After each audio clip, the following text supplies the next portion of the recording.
Padre, gracias por esta noche, gracias por tu palabra, gracias por este día. Ayúdanos, Señor, santifica nuestra mente, nuestro corazón, aquíétalo. Porfa, estamos orando. Ayúdanos a estar acá en corazón, dispuestos a escuchar tu palabra, dispuestos a aprender de ti. Gracias por el libro de Apocalipsis, gracias por esta materia que va culminando. Ayúdanos esta noche en Cristo Jesús. Amén y amén. Vamos a hablar de la última iglesia hoy nomás. No quise revolver los temas. Solo vamos a ver la última. Hoy es la clase número 9. Queda la clase número 10 nomás. Entonces estoy pensando, porfa, hoy están hablando mucho. Ayúdenme a hacer silencio, porfa, porque no puedo, con sus voces tan melodiosas no me dejan concentrar. Bueno.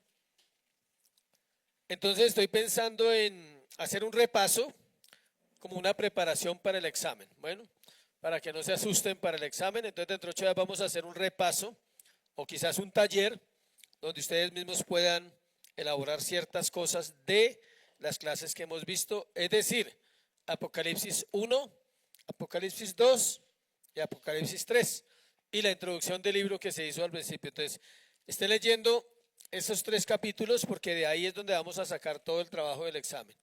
Apocalipsis 1, Apocalipsis 2, Apocalipsis 3.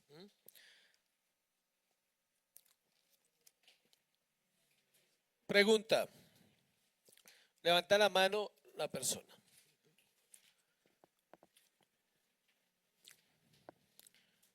La primera visión se llama la iglesia de Dios en la tierra. ¿De dónde empieza y dónde termina? Levante la mano quien lo sabe. No me desanimen porque eso fue la pregunta que tenían que aprenderse. ¿Dónde empieza y dónde termina? Mari.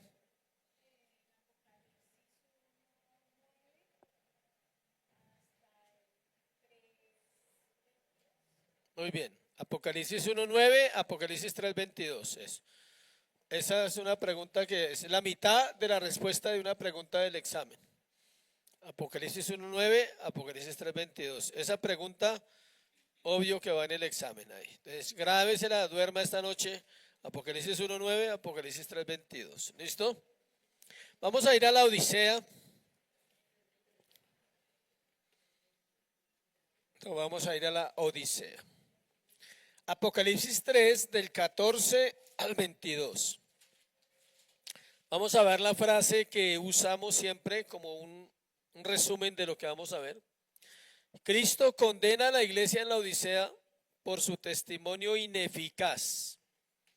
Cristo condena a la iglesia en la Odisea por su testimonio ineficaz y condición espiritual deplorable, y exhorta a sus miembros a perseverar, convirtiéndose en testigos fieles y renovando su comunión con Él para reinar con Él. La repito. Solo la repito una vez. Si la quiere volver a escuchar, ya sabe que la clase queda grabada para que la copie bien. Cristo condena a la iglesia en la Odisea por su testimonio ineficaz y condición espiritual deplorable y exhorta a sus miembros a perseverar, cuando copian, a perseverar, convirtiéndose en testigos fieles y renovando su comunión con Él para reinar con Él. Ese es el resumen de 3, 14, 22. ¿Listo? Entonces vamos a hablar un poquito de la ciudad y luego hoy vamos a ver una descripción. Luego vamos a ver el reproche. Luego del reproche vamos a ver la admonición y finalmente vamos a ver la promesa. Vamos a ver 4 cosas de esa iglesia hoy. Entonces, la Odisea está situada a unos 69 kilómetros del sureste de Filadelfia. Para los que no lo saben y les gustan las distancias, 70 kilómetros es como de aquí a Fusa. poco menos, poco menos. O sea, la distancia no era mucha. Para que hagan cuenta, de aquí a Villavicencio hay 110 kilómetros. Entonces debe ser como más arriba de Caquesa, por allá llegando a Guayabetal. Les hago esa cuenta para que se ubiquen cómo eran las distancias de la iglesia, 69 kilómetros. 17 al oeste de Colosas, Bogotá. Entonces era como de Bozasúa, más o menos. O sea, era fácil ahora. Pero pues en esa época no había transporte, entonces era lejito siempre. Y casi 10 de Hierápolis. Hierápolis es una iglesia que no aparece en las 7, pero que está. Y es nombrada por Pablo también. En Colosenses 4:13, Pablo la nombra. ¿Quién me lee Colosenses 4:13? Hierápolis en el valle de Licos. Era un valle grande donde habían varias ciudades, pero pues habían distancias. Porque de él doy testimonio de que tienen gran solicitud por vosotros y por los que están en la Odisea y los que están en Hierápolis. ¿De quién está hablando? Ya vimos Colosenses. De Epafras. Está dando testimonio de él. Parece que Pablo, cuando estuvo en Colosenses, en Colosas, visitó la iglesia de Hierápolis. Era la puerta de entrada a Éfeso, a unos 160 kilómetros al este, la cual era a su vez la puerta de entrada a Siria. Hasta mediados del siglo III antes de Cristo se la conocía como Diospolis, con mayúscula la D, Diospolis, la ciudad de Zeus y Roas. Pero alrededor de 250 antes de Cristo, Antíoco, el gobernante, extendió su influencia hacia el oeste y conquistó la ciudad y le puso por nombre Laodicea en honor a su esposa Laodicea. ¿Quién era Antíoco Epifanes? Todo eso lo he enseñado años en las materias. Sí, pero ¿quién era? Un emperador malo. Es el que describe Daniel, que se sentaría en el trono de Dios. Tuvo 4 hijos y repartió el poder por 4 imperios, y eso fue la decadencia para que después Roma destronara a estos emperadores. Los romanos penetraron en la zona en 133 antes de Cristo y convirtieron a la ciudad en un centro judicial y administrativo. O sea, había gobierno allí, importante ese detalle. Construyeron un sistema de carreteras de este a oeste y de norte a sur. En la encrucijada estaba la ciudad de la Odisea. De ahí la frase, todos los caminos conducen ¿a dónde? A Roma. Era una ciudad que podrían llegar de cualquier lado a ella. De todo lado habían entradas para llegar a la Odisea. Aumentó su tamaño y se convirtió en centro comercial principal y consiguió riqueza e influencia, muy rica, de las ciudades más ricas de la época. Su industria de la lana floreció gracias a la producción y exportación de lana negra, o sea, era una lana única, privilegiada, ellos exportaban lana negra. De la fabricación de ropas corrientes y costosas y de la invención de un colirio eficaz para los ojos. Había un colirio allí que usaban para los ojos para sanar. O sea, acuérdense que los griegos son místicos y ellos siempre han creído en muchas cosas, en los dioses.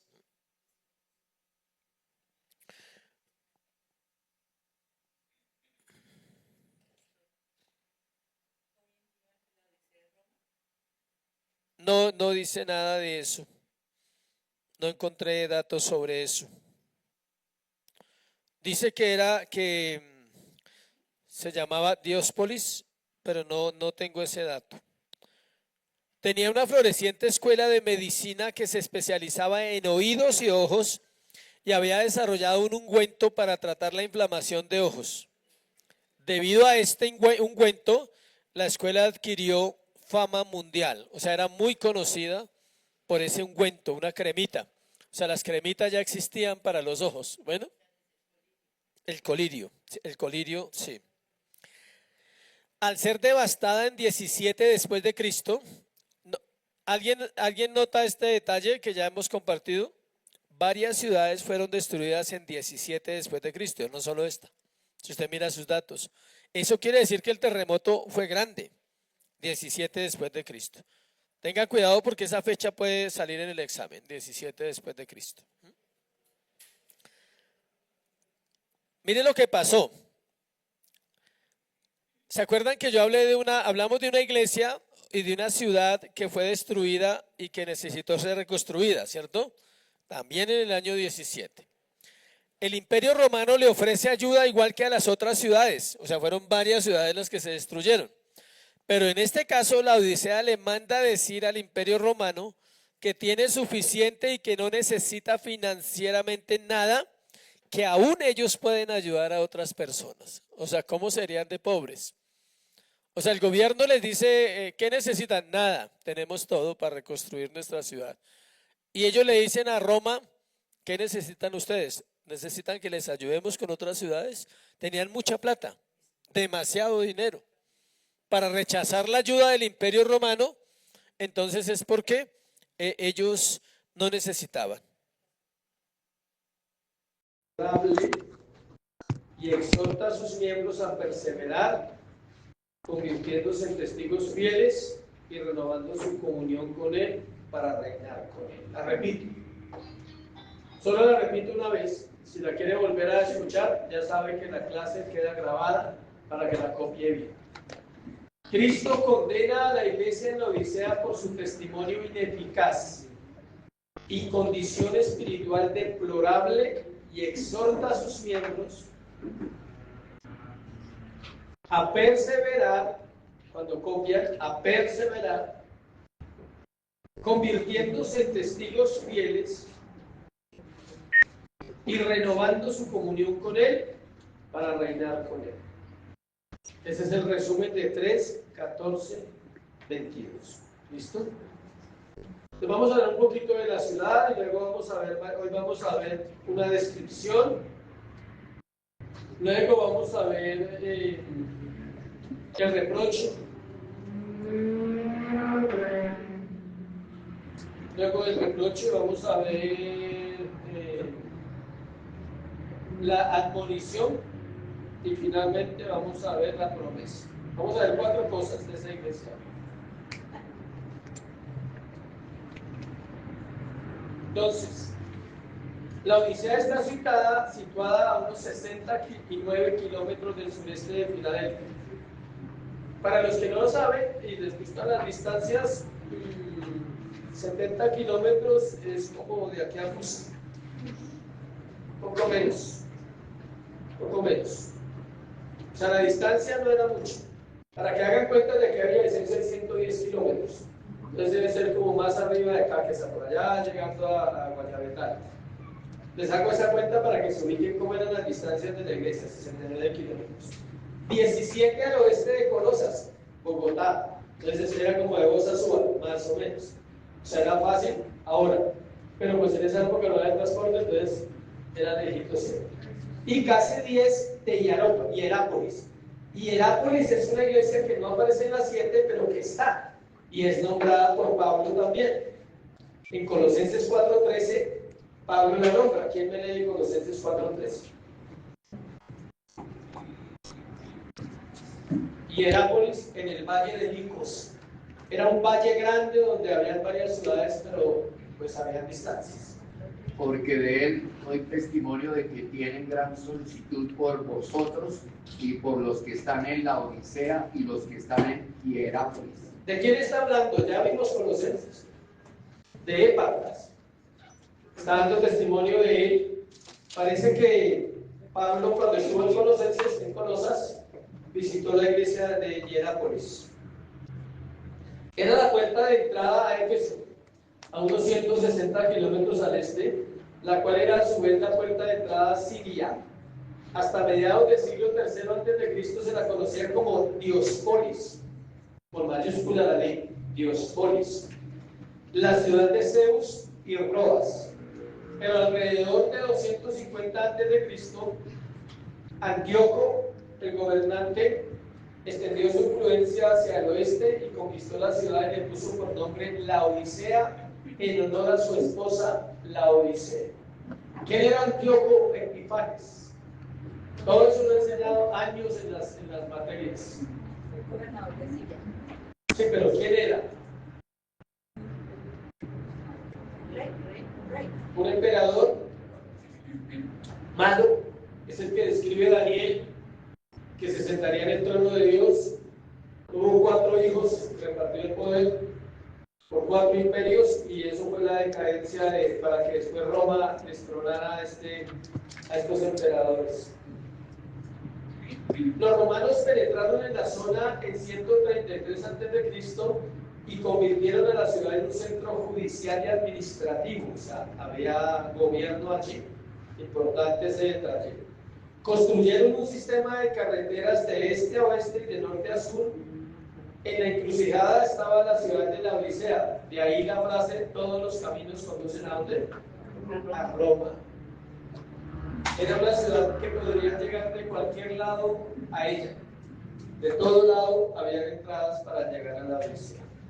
Aumentó su tamaño y se convirtió en centro comercial principal y consiguió riqueza e influencia, muy rica, de las ciudades más ricas de la época. Su industria de la lana floreció gracias a la producción y exportación de lana negra, o sea, era una lana única, privilegiada, ellos exportaban lana negra. De la fabricación de ropas corrientes y costosas y de la invención de un colirio eficaz para los ojos. Había un colirio allí que usaban para los ojos para sanar. O sea, recuérdense que los griegos son místicos y ellos siempre han creído en muchas cosas, en los dioses.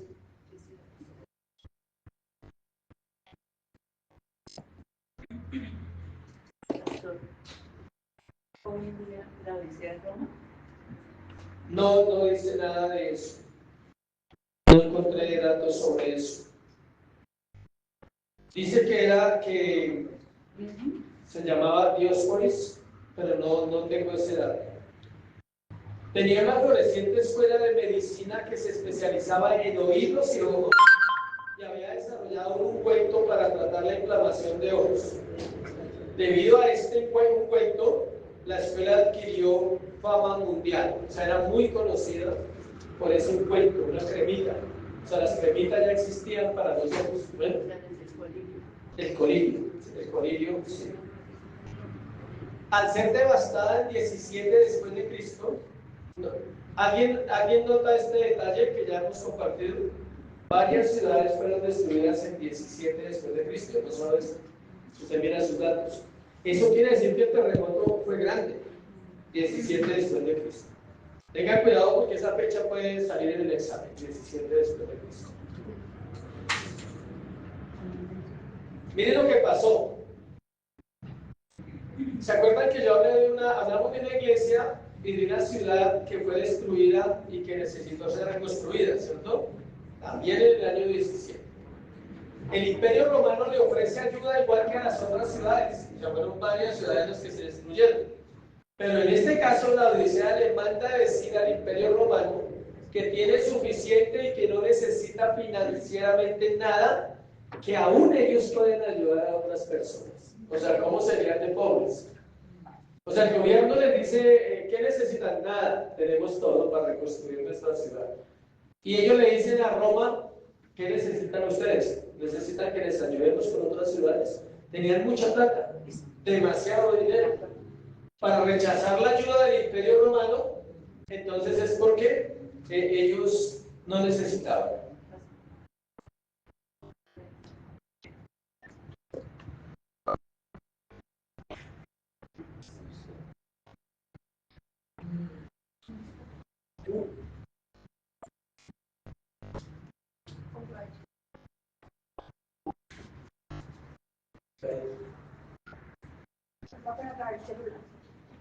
¿Sí?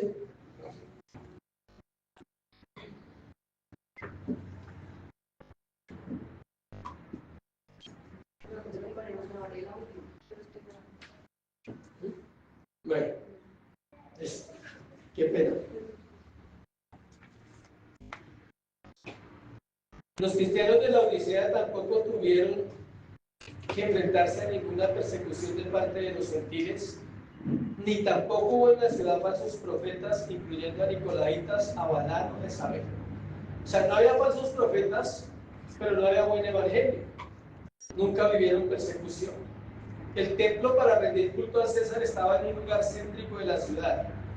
La iglesia se conformaba a otras religiones, disfrutaba de riqueza material, vivía una vida fácil y no insistía en los derechos de Cristo. En consecuencia, Jesús no pronuncia ninguna alabanza para esta iglesia,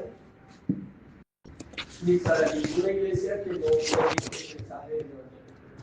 O sea, si hoy el Señor evaluara las iglesias, no alabaría a ninguna iglesia si no predica el mensaje del Evangelio. O sea que cualquier cantidad quedaría por fuera de una alabanza del Señor.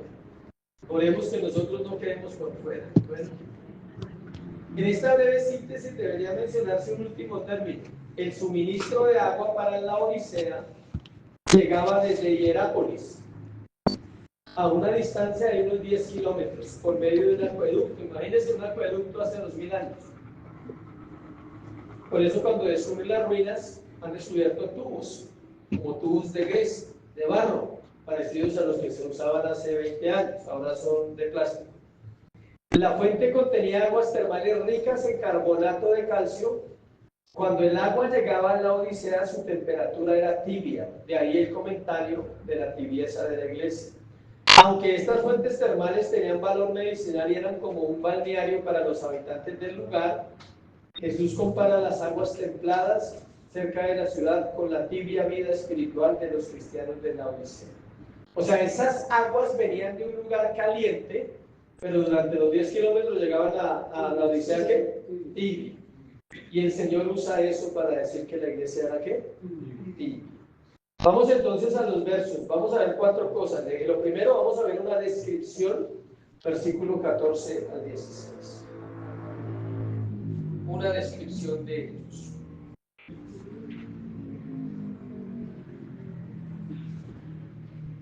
Aparte del texto de Apocalipsis que estamos estudiando, el nombre de la Odisea solo se encuentra una vez en todo el Nuevo Testamento, que fue el que leímos ahorita, Colosenses 4:13.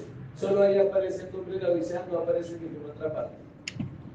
Su cercanía a Colosas sugiere que Epafras, que era lo que le dio Jaime, fuera probablemente el fundador de la iglesia de la Odisea. Acompáñenme a Colosenses 1:7. Colosenses 1:7.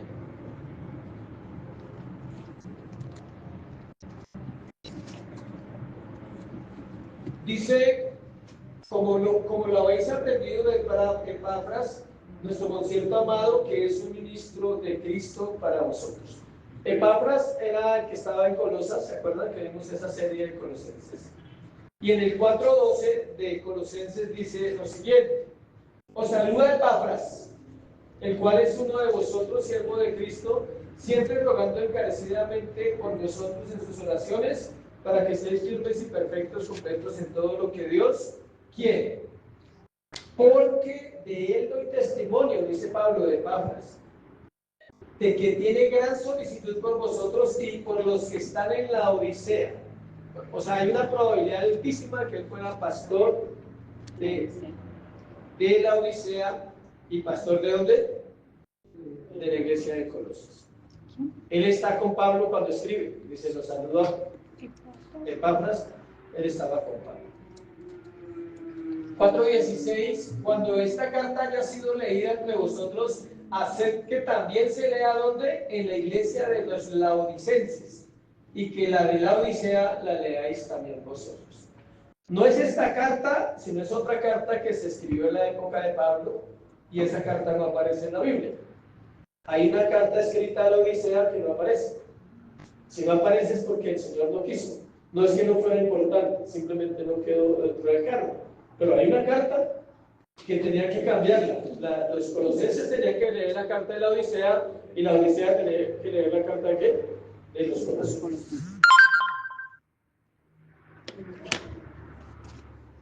Pablo visitó la Odisea, no hay duda, porque estaba muy cerca de Colosenses. Versículo 14 de Apocalipsis 3, vamos allá. La descripción que hace Jesús de sí mismo como la palabra amén proviene del texto hebreo del Antiguo Testamento. 3:14. Y escribe el ángel de la iglesia en la Odisea, he aquí que el amén, el testigo fiel y verdadero, el principio de la creación, dice esto.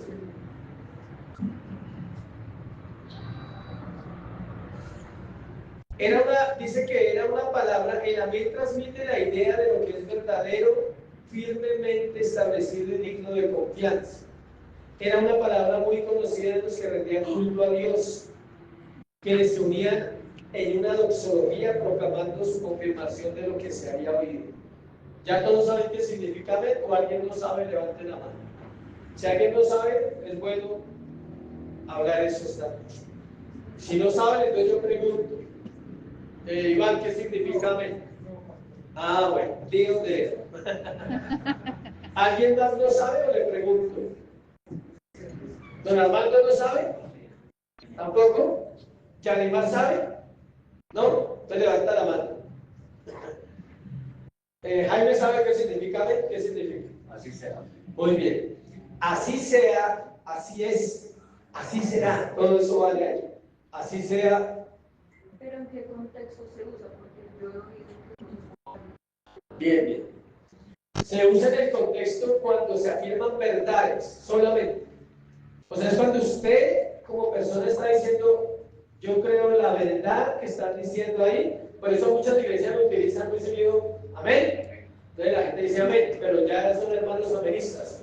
Nosotros no somos hermanos amenistas. Entonces, amén es una afirmación que lo que estoy oyendo y lo que están diciendo de la palabra de Dios es verdad. Entonces se usa en un contexto absolutamente bíblico. En el corazón uno lo sabe, pero no está repitiendo amén cada rato. Pero tampoco es pecado decir amén, ¿no? No podemos volvernos una iglesia que no usa el amén porque estaríamos graves. Hay que a veces usar el amén.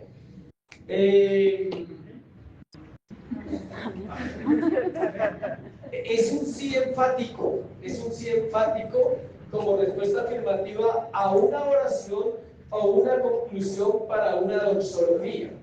Es como cuando usted termina la oración y todo el mundo dice ¿qué? Ahí se aplica. O cuando usted dice por los siglos de los siglos, cuando él dice a él sea la gloria por todas las edades, por los siglos de los siglos, y el pueblo dice o sea, el pueblo está diciendo que sí, que la gloria es para siempre de él y que es por los siglos de los siglos.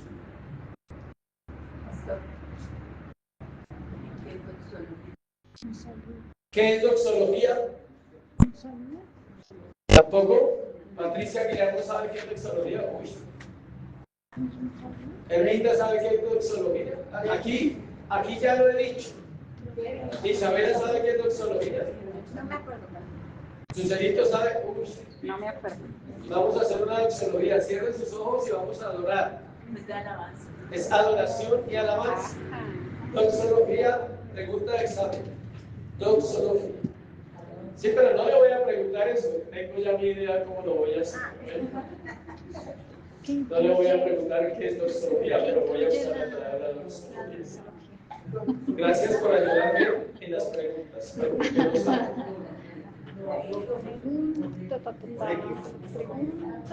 Jesús se atribuye el título del amén y lo interpreta en la siguiente cláusula. El testigo fiel y verdadero, los términos fiel y verdadero son ambos traducciones de la palabra hebrea amén. Escuche esto. Los títulos fiel y verdadero son, porfa, están hoy hablando demasiado, de verdad, les pido el favor que estén atentos porque después no se acuerdan lo que uno dice. Los términos fiel y verdadero son ambos traducciones de la expresión ¿qué? De la traducción hebrea, amén. Cuando Jesús se refiere a sí mismo como el origen de la creación que dice ahí en el versículo 14, el principio de la creación de Dios dice esto. Cuando Él se refiere a sí mismo como el origen de la creación, vemos un nexo íntimo con la carta de Pablo a los Colosenses. ¿Se acuerdan que dice Colosenses?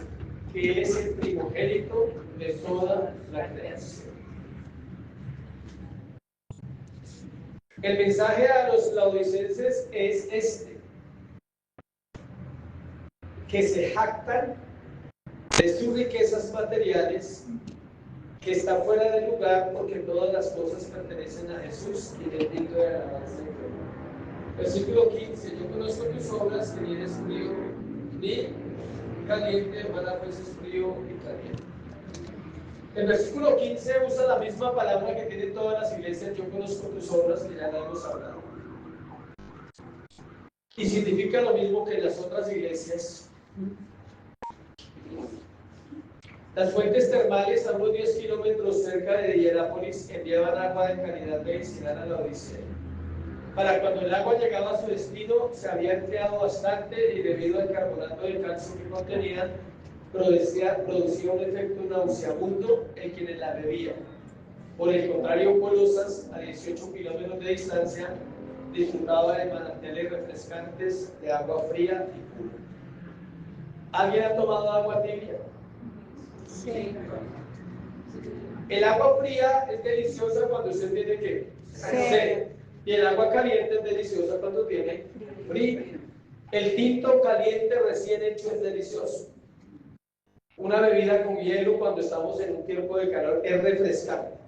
Pero nada es más terrible que tomarse una bebida tibia si estoy en calor y tibia si estoy en frío. Por eso no sirve para nada. Y aparte de eso tenía un sabor nauseabundo, o sea, traía muchos químicos. Ahí dice que traía carbonato, ¿no? Traía químicos. Cristo no tiene ningún interés en un cristianismo tibio, porque ese cristianismo no vale nada. Él prefiere trabajar con personas que arden de fervor para Dios o personas que están muertas. O sea, el Señor prefiere una de las dos. ¿Es un cristiano fervoroso o es un impío muerto? Pero el tibio, dice, el agua tibia con carbonato de calcio hace vomitar.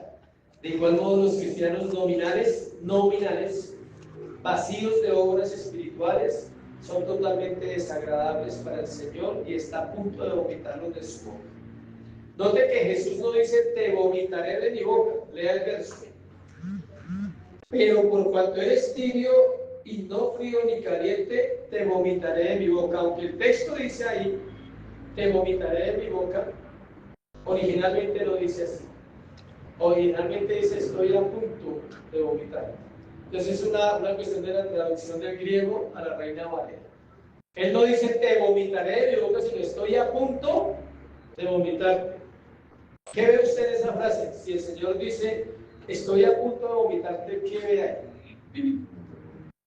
Misericordia, porque le está dando la oportunidad, nos Claro. está dando la oportunidad de volver a él. Le está diciendo, todavía hay tiempo, no te quiero vomitar, estoy a punto de hacerlo, pero repare, corrija, arrepiéntase y no va a hacer que vomitar. He aquí la gracia del Señor, ya que de tiempo a los laodicenses le ha dado tiempo a los laodicenses para que se arrepientan después de haber leído su carta. Esta misiva tiene como fin cambiar la actitud tibia de los receptores en deseo de trabajar con el Señor, porque la gracia siempre antecede a la condenación. La gracia siempre antecede a la condenación.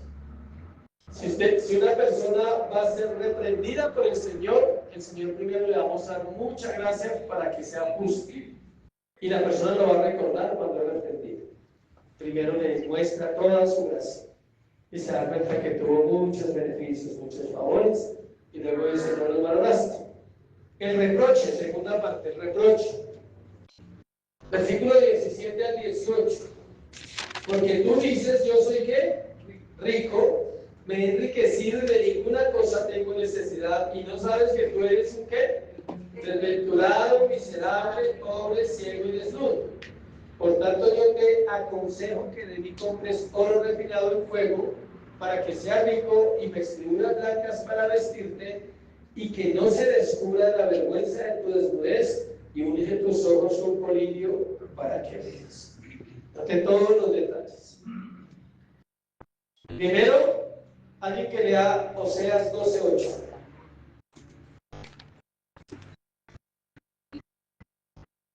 Oseas está en la Biblia, es efectivo que está en la Biblia. 12:8. Efraín dijo, ciertamente he enriquecido, he hallado riquezas para mí. Nadie hallará iniquidad en mí. ni pecado en todos mis trabajos. Note que es uno de los contextos del Antiguo Testamento de este versículo. Efraín dijo: ciertamente he enriquecido, he hallado riquezas para mí, nadie hallará iniquidad en mí, ni pecado en todos mis trabajos. Imagínense la soberbia en la que estaba Efraín. Versículo 9: pero yo soy Jehová tu Dios desde la tierra de Egipto, aún te haré morar en tiendas como en los días de la fiesta. Dice, van a volver a ser pobres, van a morar en tiendas porque ustedes se confiaron. El pecado del pueblo de Israel en Oseas también es la riqueza, para los que no saben, la prosperidad. Aunque no podemos determinar si los miembros de la iglesia en la Odisea eran ricos o no, sí sabemos que los habitantes de la tierra sí lo eran. O sea, ¿qué era rica? La ciudad. Demasiado rica. Ya dijimos que si a usted tiene un terremoto y el gobierno le manda ayuda y usted le dice no, es porque usted tiene mucha plata. Antes dice, ¿quién necesita ayuda? Nosotros le podemos ayudar. ¿Cuánto necesitan? Eso es tener dinero. El dicho soy rico y no necesito nada también se encuentra en otras partes dichas por un administrador imperial. El decir que soy rico y no necesita nada siempre ha sido un problema de orgullo. Mucha gente hoy en día piensa así. Pues ¿quiénes piensan así? Los ricos. Siempre los ricos van a pensar que no necesitan plata. Gracias a Dios en esta iglesia pues no hay ricos. Aquí no hay ricos. Porque acá está hablando de riqueza. Sí, en Cristo. Pero no económicamente, que digamos Bill Gates, si va a una iglesia, pues me imagino el diezmo, ¿sí? O sea, tiene la escalera, el computador. Tiene todo. Entonces, imagínense una persona rica. Si nombramos personas ricas, podríamos hablar de muchos famosos, que uno sabe que realmente tienen su vida asegurada. Anoche escuché una frase de un hombre que decía: la riqueza es la herencia generacional, pero es un pensamiento impío, hablando del dinero. Él decía, lo único que vale la vida, la pena en esta vida es dejar herencia financiera, porque eso asegura la vida de mis nietos y de mis nietos.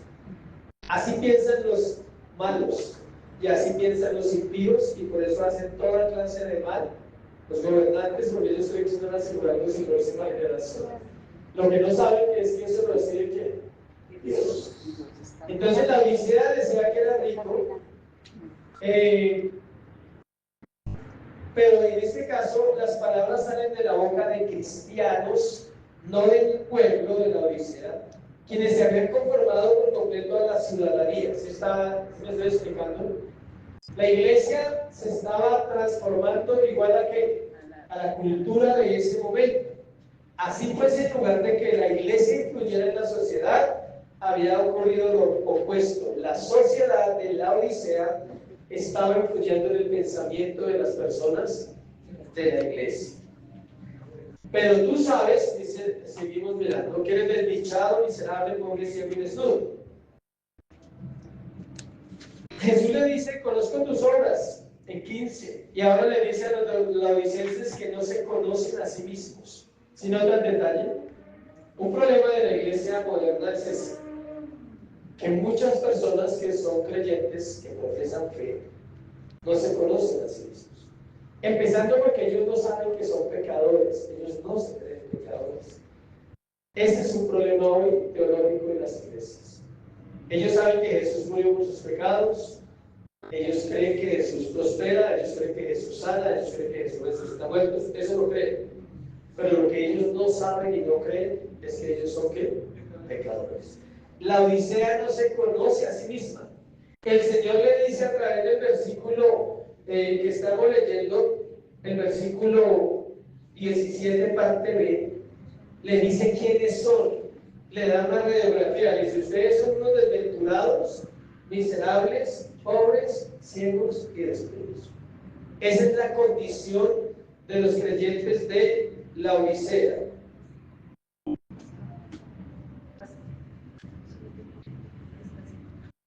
Aló. Le da 5 adjetivos, de los cuales primero es la palabra desdichado. Romanos 7:24, ¿quién lo lee?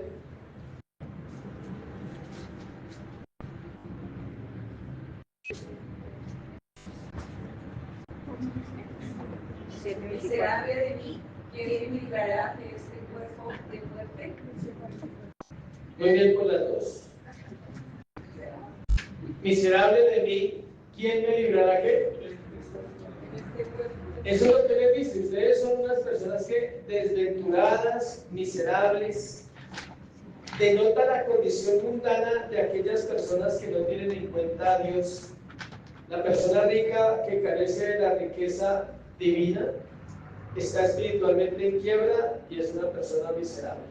No importa quién tenga en la tierra, es una persona que miserable. En vez de ser ricos, los laodicenses son espiritualmente pobres porque los bienes materiales los ciegan. Por último, se presentan desnudos delante de Dios y son incapaces de cubrir su vergüenza. Con estos 5 adjetivos, Jesús ha descrito su lamentable condición. Los dos primeros, desdichado y miserable, reflejan la situación interna, mientras que los 3 últimos describen la condición interna y externa. ¿Por qué usa la palabra ciegos? Por el colirio que se vendía allá. Él sabe que ellos entienden muy bien la ceguera física, porque la gente ciega iba de cualquier lado del imperio a comprar ese ungüento, a buscar, porque era bueno para la ceguera y para los ojos que se enfermaban. Versículo 18. Por tanto, yo te aconsejo que de mí compres oro refinado en fuego para que sea rico y vestiduras blancas para vestirte, que no se descubra la vergüenza de tu desnudez y unge tus ojos con colirio para que veas. Este versículo retoma 3 adjetivos del versículo anterior, 3 características.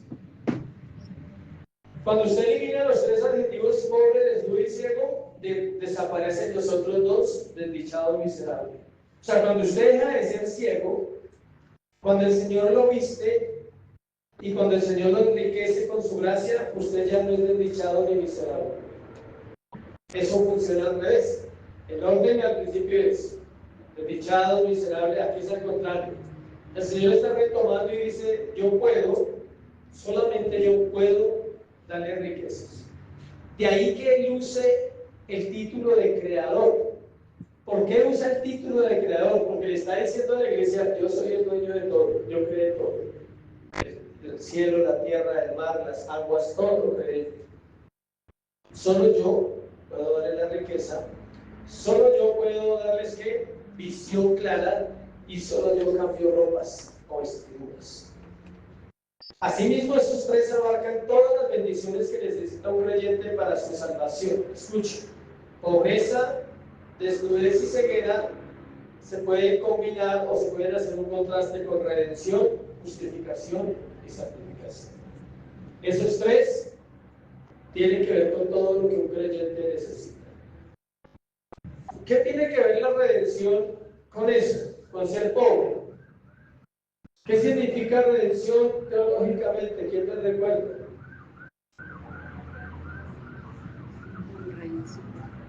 Hay 2 palabras griegas que usamos para eso siempre. Agorazo y hexagorazo. Agorazo y hexagorazo. ¿Y qué significa entonces redención? 3 palabras que usamos siempre. La primera, comprar. La segunda, sacar. Y la tercera, liberar. ¿A quién se compra? A un pobre, a un miserable esclavo. A usted y a mí, no licencias. Es a usted y a mí, que éramos miserables, ¿qué? Esclavos que nos compraron. ¿Qué hace cuando a un esclavo se le compra? Toca cortarle ropa. Normalmente ellos estaban sin ropa. Cubrir su desnudez y cambiarle su mentalidad, porque es una mentalidad de esclavo y por eso no ve, todo lo ve como esclavo. Él no tiene la capacidad de vivir libremente, necesita recibir vista, recibir la visión de quién, del Señor. Eso es lo que quiere decir. Te aconsejo que compres oro refinado por fuego para que sea rico En lugar de un reproche duro y de un mandato contundente, Jesús le aconseja a los laodicenses y demuestra su gracia divina. ¿Qué está usando? El lenguaje del mercado, de ellos, en la plaza. ¿Qué se vendía en la plaza? Oro refinado, ungüentos. Jesús les dice, acude al mercado y a un pasaje del Antiguo Testamento. Isaías 55:1. Vengan, compren vino y leche sin pago alguno. Se dirige a quienes con descaro afirmaron que no tenían ninguna necesidad y los invita a que compren el oro refinado. Él quiere que ellos acudan a él como mendigos indigentes que no tienen dinero para comprar. La palabra griega en oro se refiere a productos de alta artesanía, como joyas o monedas, no solamente al metal como nosotros lo conocemos. O sea, nosotros pensamos que el oro es la argollita de oro. No, en ese contexto se refería a cosas carísimas, a cosas que eran muy caras y que no podían cambiar. Los cambistas en el banco de la Odisea manejaban dinero a diario, pero Cristo aconseja al pueblo que acuda a él para comprar. Sin embargo, su consejo omite a propósito mencionar el dinero, porque la transacción debe darse sin oferta legal. Solo se puede conseguir lo valioso en Jesús. Él dice, lo que ustedes necesitan no lo pueden comprar con dinero. ¿Qué necesitaban? Las tres cosas. ¿Cuáles eran? Que fueran comprados, Y que fueran liberados. Sí, lo cual equivale a pobre, desnudo y ciego. La justificación es que quita nuestro pecado y le da su justicia, y es lo que llaman el glorioso intercambio. Y es que los miserables se vuelven ricos en Cristo. Y el otro término doctrinal que usamos ahí es santificación. Cambio de ropa para empezar a vivir una vida sana.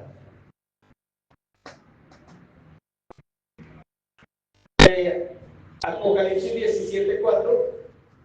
¿Quién lo lee? Y otra persona que se aliste con 21:18. Y la mujer estaba vestida de púrpura y escarlata y adornada de oro, de piedras preciosas y de perlas.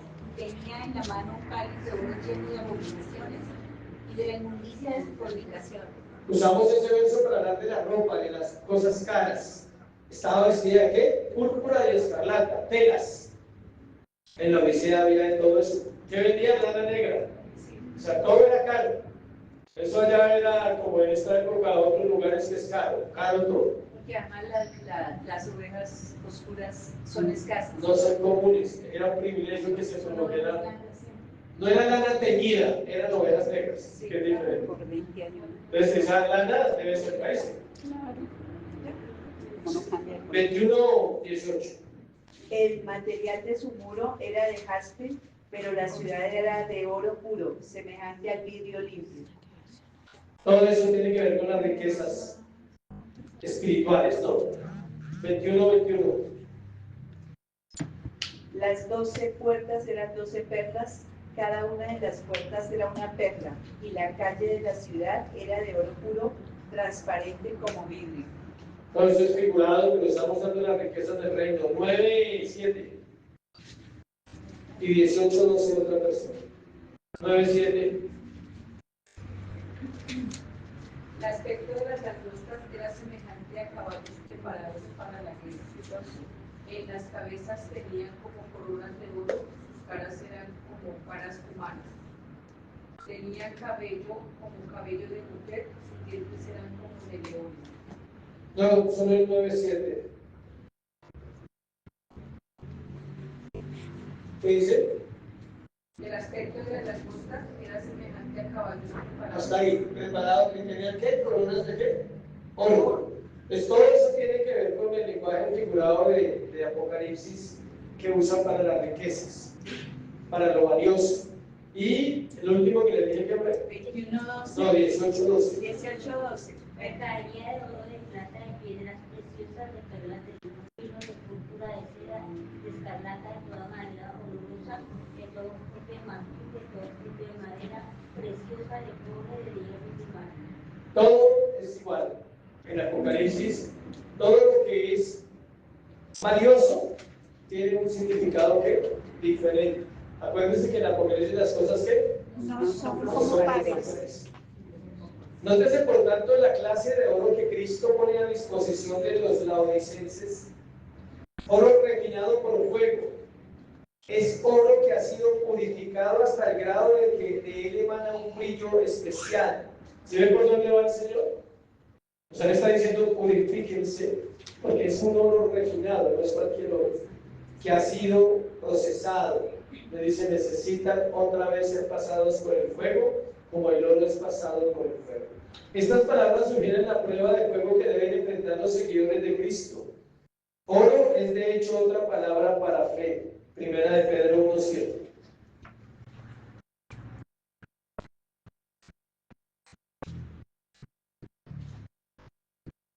Para que, sometida a prueba vuestra fe, mucho más preciosa que el oro, el cual, aunque perecedero se pruebe con fuego, sea hallada en alabanza, gloria y honra cuando sea manifestado Jesucristo.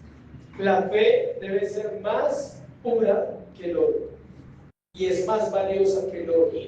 Pero esa clase de peso no sale a través de qué? De la prueba.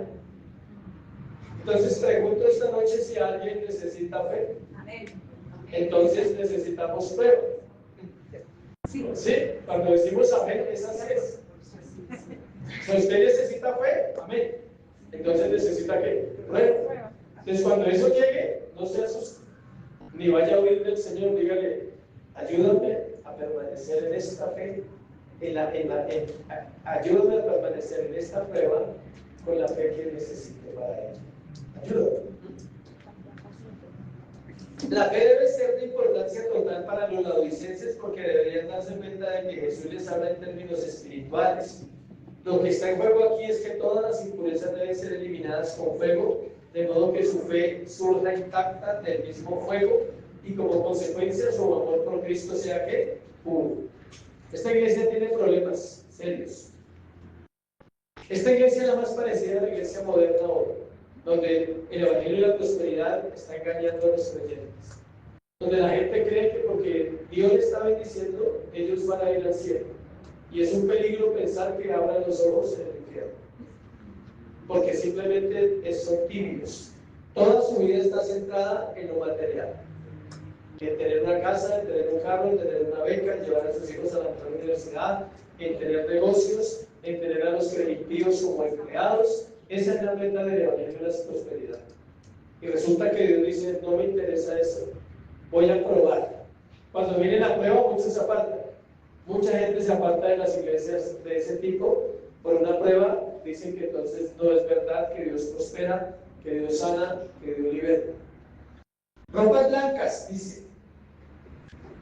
Ahí en el mismo versículo 18. Y que no se descubra la vergüenza de ¿qué? De tu desnudez.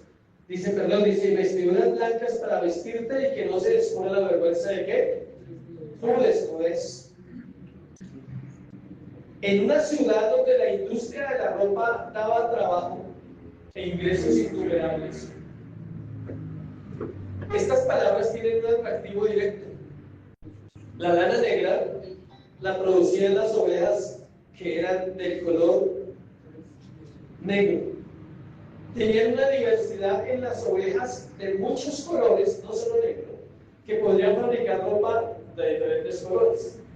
O sea, no era negro, sino eran cafés, blancas, rojizas. Eso es un privilegio, porque no todas las ovejas. ¿Se acuerdan de Jacob? Sí. Una obra que el Señor hizo.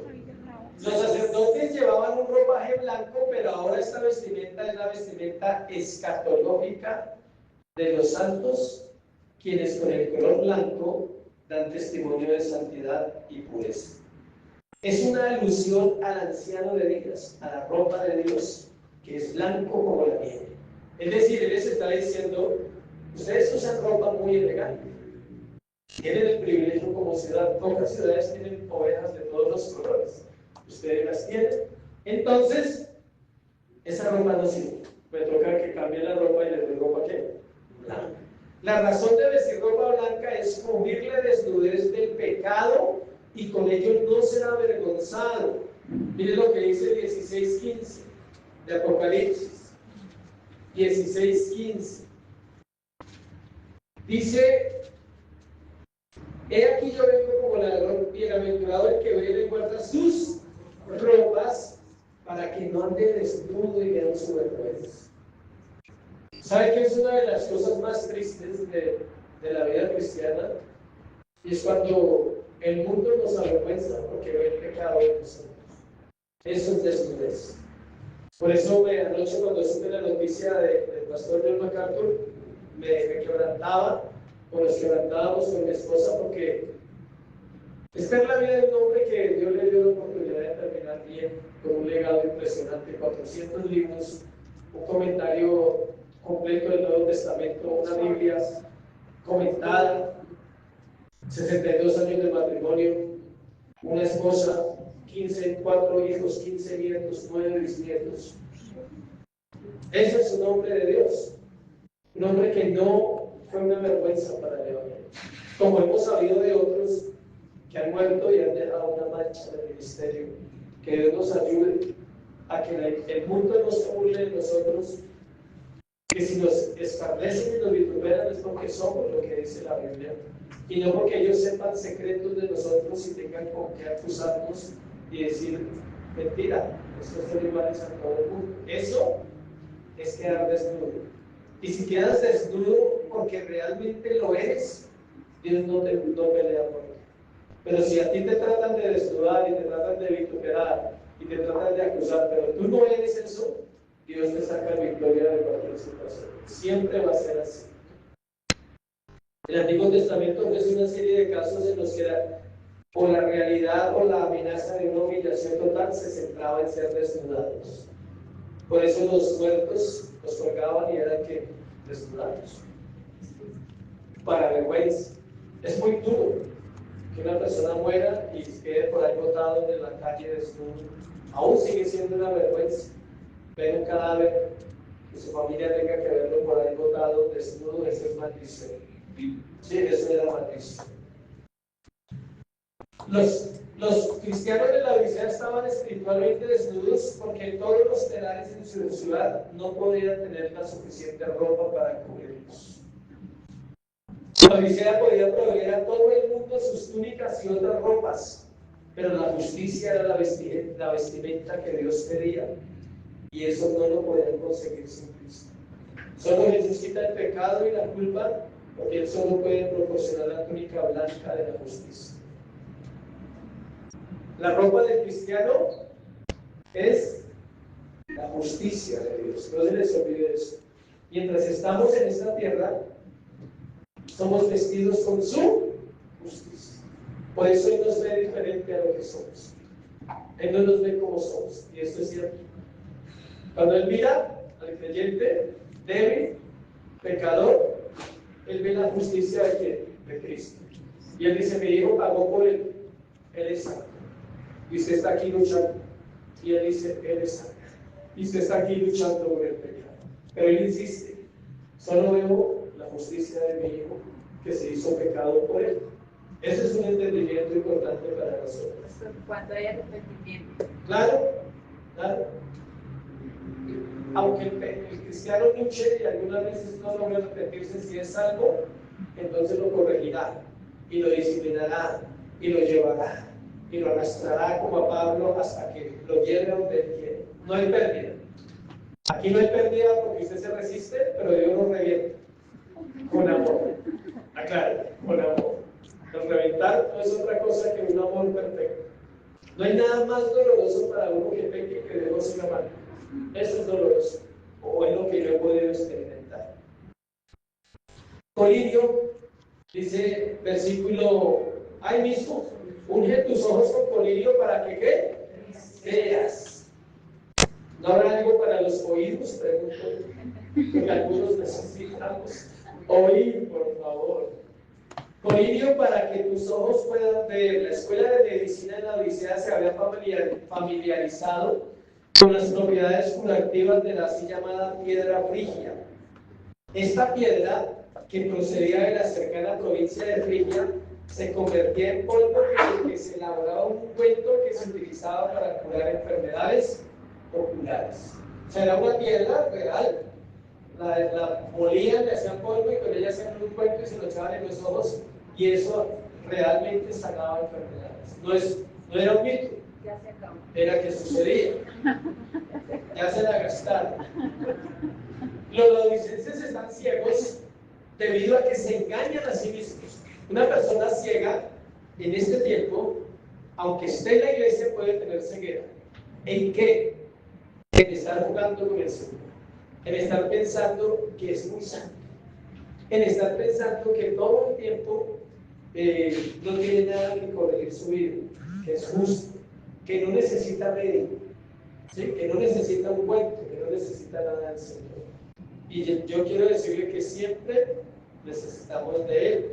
Con el colirio para los ojos que Jesús proporciona, los laodicenses podrían ver sus propios pecados a la luz de la palabra de Dios y caminar con Jesús, quien es ¿qué? La luz del mundo. Tercero, la admonición o la amonestación. Vamos a ver la amonestación.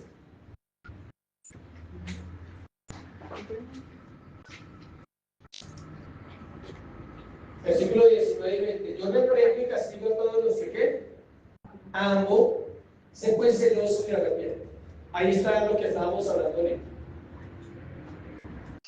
Si tú alguna vez te has sentido reprendido por el Señor, entonces es porque Él te ama. Si nunca has experimentado la disciplina del Señor, tienes que decirle al Señor, ámame. O sea, corrígeme. No sé cuántos oran así, pero es bueno orar así. Corrígeme antes de pecar. Corrígeme a tiempo para no avergonzarme. Ámame tanto que me puedas corregir y que yo pueda entender que es parte de todo. Eso es crecer, hermanos. Y eso se aplica mucho a la vida de los hijos. Los hijos que no son corregidos son un problema para uno. Y aún los corregidos también. Igual que nosotros.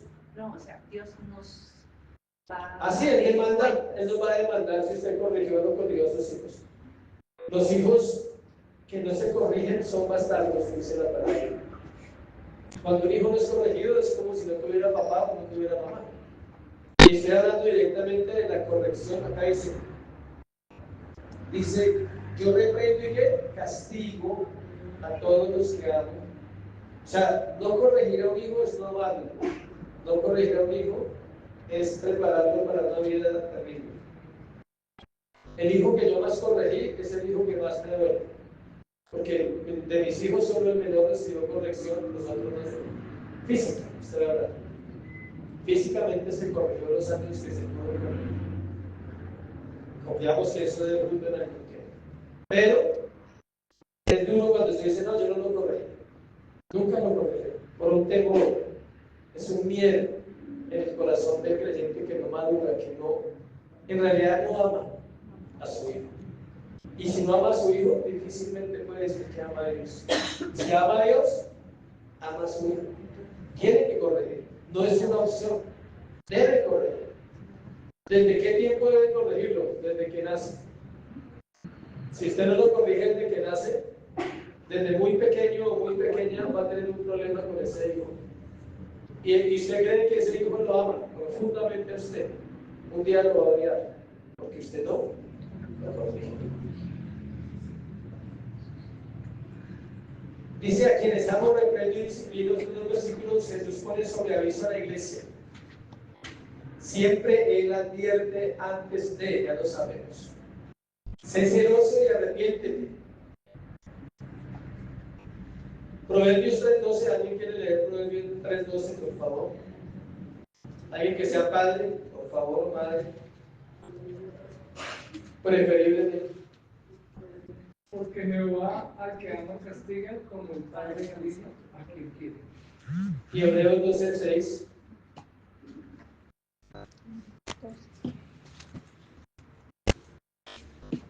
Hebreos 12:6. Porque el Señor al que ama disciplina y azota a todo el que recibe por hijo. Azota. No son caricias.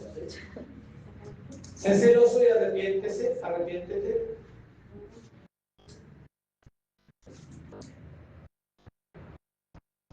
Dios les dice a ellos que necesitan arrepentirse de qué. ¿Quién me dice?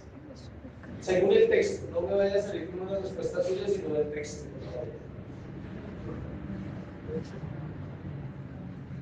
Según el versículo 17, ¿de qué tienen que arrepentirse? Del concepto que ellos tienen de qué? De sí mismos. De sí mismos. Porque acuérdense, no sabemos si eran ricos económicamente, pero están usando el lenguaje de la cultura. El lenguaje de la cultura los ha contaminado. Todo el pueblo dice que son ricos, entonces ellos dicen que también son ricos. Porque tú dices, yo soy rico.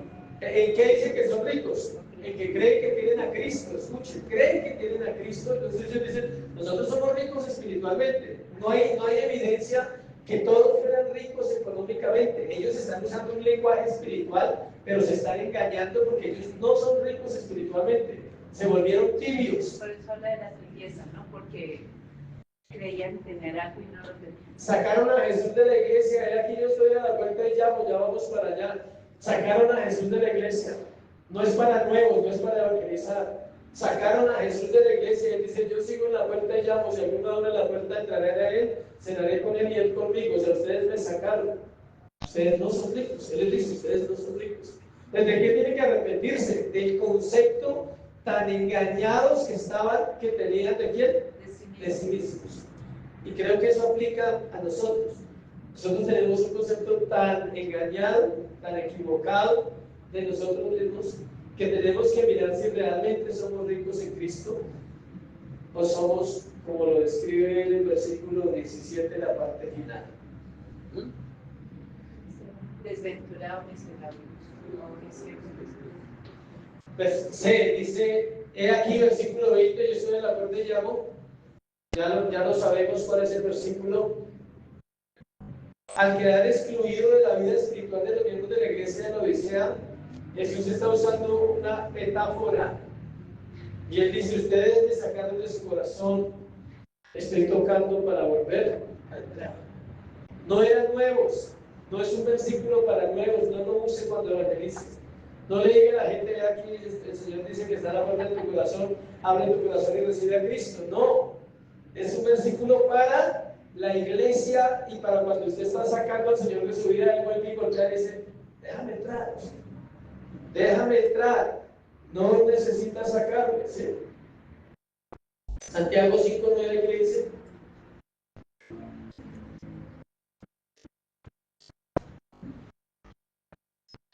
Santiago 5:9. Hermanos, no os quejéis unos contra otros para que ustedes comenzar. Ayúdenme, por favor. Hermanos, no os quejéis unos contra otros para que no condenados. He aquí el juez está delante. ¿Delante de dónde? Él está golpeando porque el juez él no quiere ser juez. Él no quiere que lo conozcamos como juez. Si a alguien le interesa el proceso de un creyente es a Cristo. Él insiste en que usted no se aparte, no se enfríe, no se pierda, no se devuelva. Cada vez que lo hacemos, Él va otra vez a la puerta de su corazón y dice, déjame entrar, o sea, no quiero ser el juez, soy el Salvador. ¿Por qué me quieres conocer como juez si me conoces como Salvador? ¿Por qué insistes en tu arrogancia? ¿Por qué insistes en tu pecado? Toca de forma insistente para llamar su atención de modo que nadie pueda decir que Él nunca los llamó. Los llama en forma individual. Yo estoy a la puerta golpeando a los creyentes de la Odisea. La iglesia ha sacado a Jesús de los púlpitos. La iglesia ha sacado a Jesús de las congregaciones. Si Él no está en los púlpitos, no está en el corazón de la iglesia. Es un grupo grande, pero puede que no sea.